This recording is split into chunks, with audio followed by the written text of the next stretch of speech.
Pada tahun 1987, Presiden Soeharto menghadiri konferensi tingkat tinggi KTT ASEAN ketiga di Manila, Filipina. KTT ini merupakan momen penting bagi Indonesia untuk memperkuat kredibilitas dan kerjasama di kawasan Asia Tenggara sebagai pemimpin paling senior di ASEAN. Kehadiran Presiden Soeharto sangatlah penting dalam konferensi yang berlangsung pada tanggal 14-15 Desember tahun 1987. Namun, situasi di Filipina saat itu sedang tidak stabil. Pemerintahan Presiden Corazon Aquino berada dalam ancaman kudeta, salah satunya dari kelompok pemberontak yang dipimpin oleh Kolonel Gregorio Honasan, dan kelompoknya berupaya mengagalkan KTT tersebut untuk membuka jalan bagi kudeta terhadap Presiden Aquino. Mereka bahkan merencanakan aksi untuk mencelakai tokoh-tokoh berpengaruh yang hadir di KTT, termasuk Presiden Soeharto. Tanpa kehadiran Soeharto, KTT ASEAN di Manila kemungkinan besar akan batal. Oleh karena itu, Presiden Soeharto menjadi target percobaan pembunuhan oleh pemberontak Honasan. Dr. Ramelan Samad, yang merupakan komandan tim kesehatan kepresidenan dalam rombongan delegasi Indonesia, menceritakan bahwa pengamanan untuk Presiden Soeharto dilakukan dengan tingkat kesiagaan tinggi.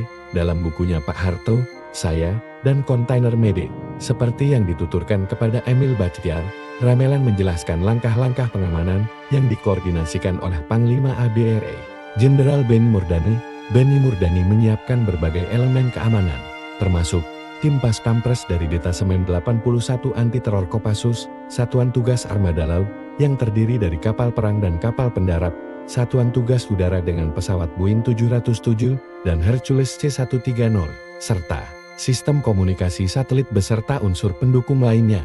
Selain itu, 4 unit pengebom tempur M4 Skyhawk disiagakan di Pangkalan Udara Samratulangi, Manado. Untuk mendukung pengamanan, seluruh kekuatan gabungan ini dikerahkan untuk menjamin keamanan KTT ASEAN di Filipina. International Convention Center PICC, yang berlokasi di tepi Teluk Manila. Keamanan yang ketat tersebut mencerminkan pentingnya kehadiran Presiden Soeharto di KTT tersebut dan betapa seriusnya ancaman yang dihadapi. Satuan Tugas TNI yang dipimpin oleh Laksamana Muda M. Arifi mendirikan markas sekitar 10 mil dari lepas pantai Manila. Di lokasi tersebut, kapal-kapal perang TNI AL bersandar sebagai bagian dari pengamanan KTT ASEAN ketiga. Sementara itu, Satuan Tugas Udara mengoperasikan pesawat C-130 Hercules yang difungsikan sebagai ambulans udara. Pesawat ini dilengkapi dengan kontainer medik udara, memungkinkan tindakan medis awal, termasuk operasi pembedahan, dilakukan baik di darat maupun selama penerbangan. Jika diperlukan, Marsikal Muda Teddy Rusdi, yang menjabat sebagai Asisten Perencanaan Umum Panglima ABRI, memimpin Task Force Gabungan untuk KTT ASEAN ketiga. Sepekan menjelang pelaksanaan KTT, Teddy bersama tim kecil pasukan komando yang dipimpin oleh Letkol Infanteri Luhut Binsar Panjaitan berangkat lebih awal ke Manila. Tugas mereka adalah memastikan keamanan dan keselamatan rombongan Presiden Soeharto. Tim ini juga bertanggung jawab menyiapkan Reception Party yang berkoordinasi dengan para pejabat tuan rumah KTT, mengatur akomodasi bagi anggota pasukan, dan memasang stasiun satelit bumi untuk komunikasi. Tim yang dipimpin oleh Letkol Luhut juga melakukan inspeksi ke semua lokasi yang akan digunakan selama KTT berlangsung, termasuk menyusun rencana operasi dan logistik di Manila dan sekitarnya.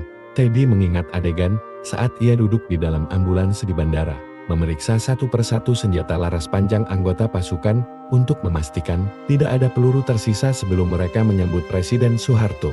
Jajar kehormatan militer Filipina tampak siap menyambut kedatangan Presiden Soeharto, namun ada ketegangan yang tak dapat dihindari. Menurut Teddy, Kolonel Gregorio Honasan dan kelompok fanatik pengikutnya, beberapa di antaranya berada di dalam militer Filipina, menjadi ancaman serius. Honasan dikenal flamboyan dan sangat dikagumi oleh banyak anggota militer muda Filipina, yang menyebabkan kesetiaan mereka terhadap pemerintah menjadi diragukan. Karena itu, pasukan TNI mencurigai bahwa tidak mudah membedakan mana personal militer Filipina yang setia kepada Presiden Aquino, dan mana yang menjadi bagian dari pemberontak. Hanya pendekatan intelijen yang rapi dan terencana yang dapat membantu menemukan dan menetralisir ancaman tersembunyi dari kelompok pemberontak di dalam internal militer Filipina. Kolonel Gregorio Honasan yang bersembunyi di sekitar Manila, Filipina, berhasil dilacak keberadaannya melalui informasi dari teman-temannya. Hal ini diungkapkan oleh Marsekal Muda Teddy Rusdi dalam buku Sing Ahead, 70 tahun Teddy Rusdi, sebuah biografi yang ditulis oleh Servas pada Minggu, 11 Desember tahun 1987, 3 hari menjelang KTT ASN ketiga. Honasan akhirnya ditangkap di Manila melalui operasi intelijen khusus. Selama KTT berlangsung, Honasan ditahan di atas kapal landing ship tank milik Angkatan Laut Filipina yang berlabuh di Teluk Manila. Dengan tertangkapnya pemimpin pemberontak tersebut, KTT ASN ketiga dapat berlangsung dengan lancar dan aman. Setelah acara selesai, Presiden Soeharto kembali ke Jakarta dengan menggunakan pesawat DC-10 Garuda dan mendarat di Lanut Halim Perdana Kusuma dengan selamat. Namun, Honasan akhirnya berhasil melarikan diri dari kurungan berkat bantuan dari orang dalam militer Filipina. Beruntung baginya, pada tahun 1992, Presiden Fidel Ramos memberikan amnesti kepada Honasan meskipun ia telah dipecat dari militer. Setelah itu, Honasan terjun ke dunia politik dan berhasil menjadi senator untuk periode tahun 1995 hingga tahun 2004.